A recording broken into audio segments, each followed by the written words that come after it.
Hello everyone, this is Jackie. In this issue, we are watching a Spanish mystery film, The Secret in Their Eyes. Benjamin was a prosecutor. He was upright and devoted himself wholeheartedly to the public interest, and he could be called a clear stream in the judiciary. One day, Benjamin was ordered to accept a murder case. When he came to the bloodstained crime scene, he couldn't help feeling a little moved. The victim, named Anna, a teacher, was only 23 years old. Anna just married her husband, who worked in a bank at the beginning of the year. Before she could begin a happy life, she was murdered. Seeing the tragic scenes before him, Benjamin was furious. He secretly made up his mind and vowed to bring the murderer to justice. But shortly after the case happened, another prosecutor, Romano, to fight for merit, caught two Masons and closed the case hastily. Romano was in his place and did not do anything. And his work style was quite bad. Favoritism and fraud, private bribery were all in the day's work. The inaction of Romano made Benjamin very despised. So even though the two of them were sitting in the same office, they were just like water and fire. Besides, according to the neighbor's confession, two Masons did work around the crime scene recently.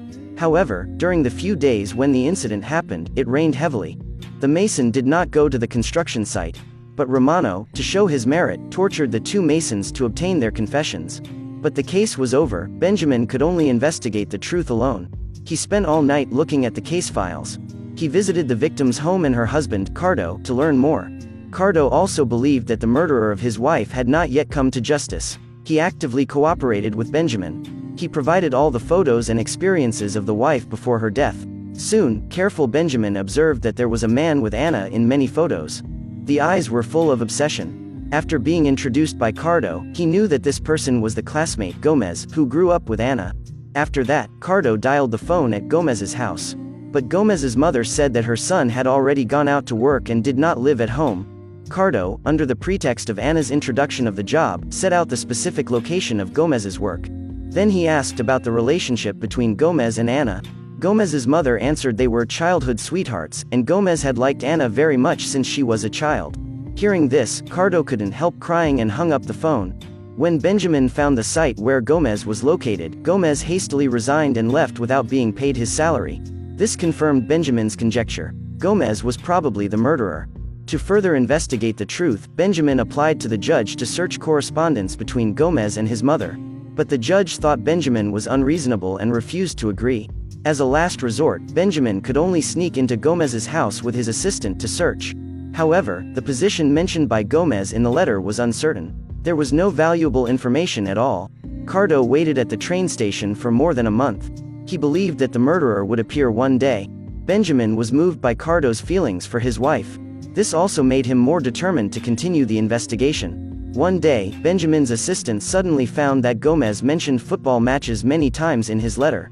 He believes that although a person could change anything, he still couldn't change his hobby. So the two wandered around the court for several days.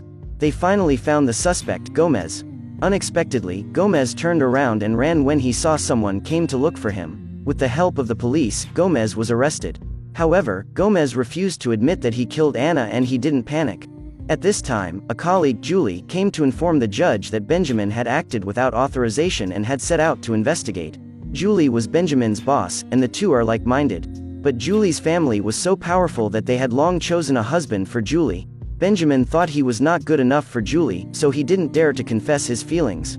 Julie was initially suspicious of Benjamin's opinion. She believed that it was too hasty to determine the murderer based on a few photos. But since Julie walked in, Gomez had been staring at her private parts. The woman's sixth sense told Julie that the person in front of her was the murderer. Julie deliberately said that Gomez was a toad and wanted to eat swan meat. He was not worthy of that pretty girl. And she ridiculed Gomez for his small body. He could not torture Anna in that miserable way. Sure enough, Gomez was spurred into a rage by Julie's words. He hit Julie hard and confessed all the murder. Anna's death was rehabilitated, and the murderer was sentenced to life imprisonment. I thought this was the best result. But one day, Gomez actually appeared on TV news as a military. Benjamin and Julie found the judge to ask, but they learned that after being imprisoned, Gomez cooperated with the military and risked his death to provide intelligence to the military to monitor guerrillas. This made Gomez a great contributor and became famous. And the judge who released Gomez was Romano. Romano had been asking Benjamin for trouble since he was promoted to judge. Therefore, Benjamin's enemy was the target of his help. With the protection wall, Gomez was flushed with success and flaunted his might in front of Benjamin. Seeing this heinous murderer turned into a member of the military, Benjamin was angry but didn't dare to say anything. One night, Benjamin's assistant was drunk and had an accident.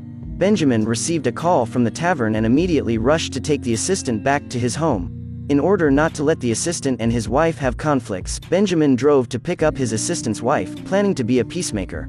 Who knows, as soon as he got home, he saw the door lock being picked up, and his photo was also taken down. The assistant was shot to death. Obviously, this was Gomez's revenge. To save his life, Benjamin had to leave here. And with Julie's power, he didn't have to be afraid of Gomez. Julie also called several cousins of the Earth Emperors in other regions. As long as Benjamin left here, there was no need to fear Gomez to seek revenge. Before leaving, Julie crazily hinted at Benjamin. But Benjamin still couldn't take the courage to show his heart. Julie was running on the platform. The two clung to their palms through the car window. No one urged each other to stay. This difference was 25 years. Wait until Benjamin came back again. Julie was married and had 2 kids. The case that year had enveloped Benjamin like a haze for 25 years. He often woke up in nightmares and fell into the past. Benjamin wrote that experience into a novel. And Julie always came to Benjamin's house to read the first draft. Later Benjamin planned to go to see Cardo solve the knot in his heart. He wanted to understand how someone who had lost a loved one spent his life. He used Julie's position to find out that Cardo also quickly moved out of the city that year. Cardo now lived in a remote area.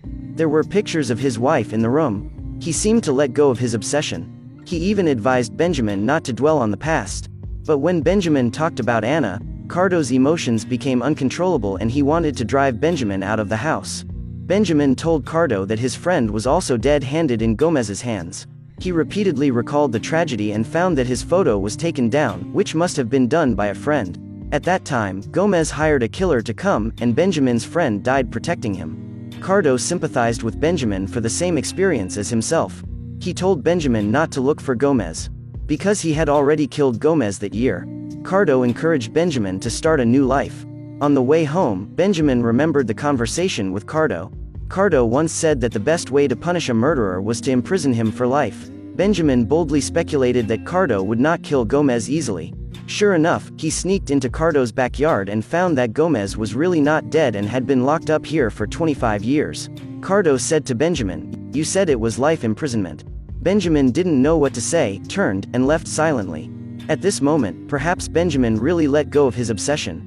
He ran into Julie's office and said the love he had buried in his heart for 25 years.